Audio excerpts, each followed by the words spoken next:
Well, for more on this now, we're joined by Shrupa Gupta, who's Professor of Political Science and International Affairs at the University of Mary Washington. Shrupa, many thanks for coming in. Nobody likes tax reform. I can't imagine anybody says, wow, what a fantastic idea this is. You saw those pictures there. Those traders are pretty steamed up. And yet the government is saying that this will lead to better economic growth, but they don't appear to be buying that. Why are people so angry about this, do you think?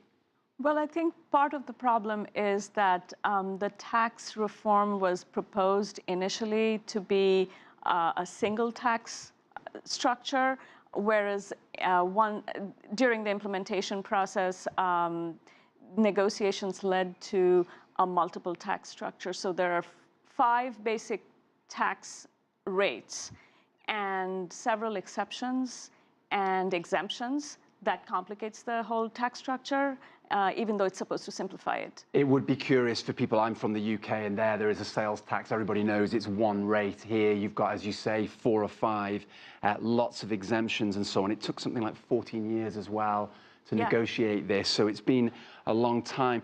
And yet, I note that the government says that some goods will actually be cheaper, I think, than they were originally under whatever sort of nominal tax there was. So has the government just not really explained this properly to people?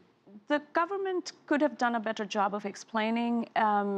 It's been, as you pointed out, a reform process that has gone on for many, many years, over a decade.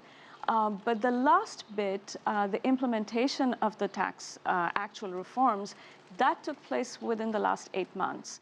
And so people feel that they're being rushed into it.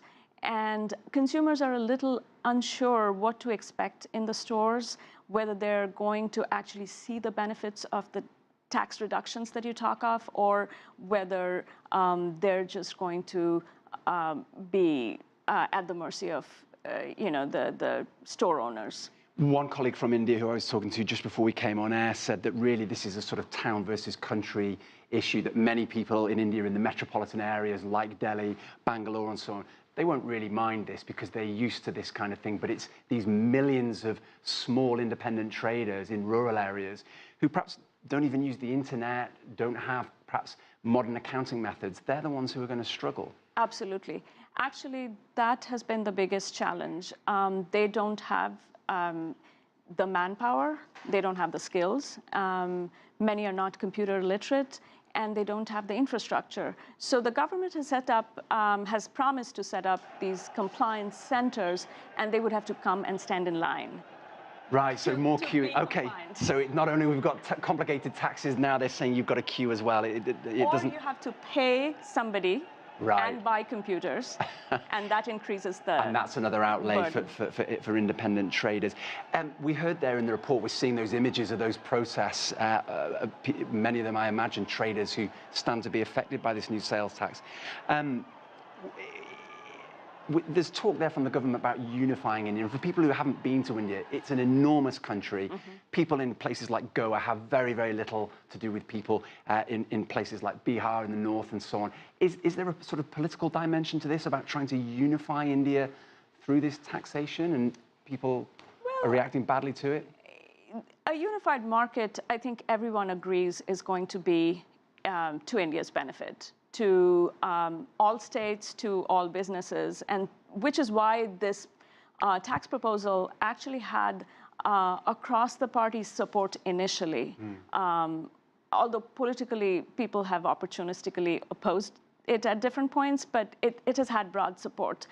But the way it has been implemented is something that has not gone down very well with the people. And of course, there was that big furore with the banknotes being withdrawn. This has all happened in a fairly short space of time. Yes.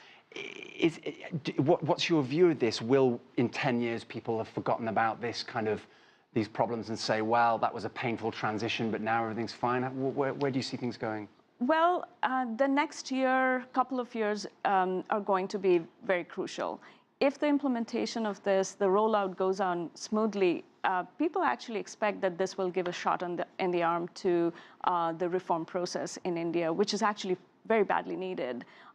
So it has potential upsides, but it really would depend on whether the government handles it well from now point on. And hopefully it will bring that economic growth that they seem to forecast as well.